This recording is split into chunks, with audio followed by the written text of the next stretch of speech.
નમસ્કાર મિત્રો, સ્વાગત છે તમારું ફરીવાર આરસીએમ ગુજરાતની યુટ્યુબ ચેનલમાં। કચ્છમાં કાયદો અને વ્યવસ્થાની સ્થિતિ કથળી, 3 દિવસમાં હત્યાના 4 બનાવો। અંજારમાં ભરબજારે શરીરના આડેધડ ઘા ઝીકીને યુવકને રહેસી નાખ્યો। જી હા મિત્રો, ગુજરાતમાં સરહદી જિલ્લા કચ્છમાં કાયદા અને વ્યવસ્થાની સ્થિતિ કથળી છે હોય તેમ છેલ્લા 3 દિવસમાં નજીવી બાબતમાં હત્યાના 4 બનાવો પોલીસે ચોપડે નોંધાઈ ચૂક્યા છે।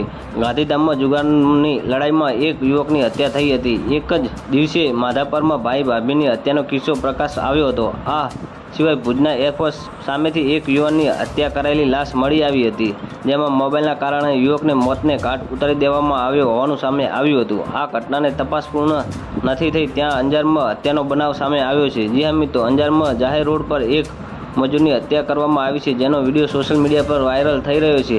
આ ઘટના અંજારમાં મુખ્ય બજાર લુહાણ ચોકમાં ઘટી હોવાનું સામે આવ્યું છે। અંજાર પોલીસ દ્વારા પ્રાપ્ત વિગત મુજબ હત્યારો અને મૃતક બંને દેવી પૂજક સમાજના જ હતા। 2 લોકો વચ્ચે પૈસાની લેવડ દેવડ બાબતે ઝઘડો થયો હતો, જે હત્યા પરિણામ્યો છે। જી હા મિત્રો, સોશિયલ મીડિયા પર વાયરલ વિડીયો જોઈ શકાય છે કે બંને સાથે જ હતા અને આ દરમિયાન બોલાચાલીનો ઉગ્ર બનાવ એક યુવકને આડેધડ શરીરના લઈને બીજા યુવક પર તૂટી પડ્યો છે, જ્યાં થોડી જ વારમાં બીજો યુવક મોતને ભેટે છે। હાલ તો પોલીસે હત્યારાને યુવકની ધરપકડ કરી આગળ કાયદેસર કાર્યવાહી હાથ ધરી છે। તો મિત્રો, ન્યૂઝની સતત જાણકારી મેળવવા માટે અમારી ચેનલને લાઇક, શેર અને સબસ્ક્રાઈબ કરી લેજો। ધન્યવાદ। જય હિન્દ।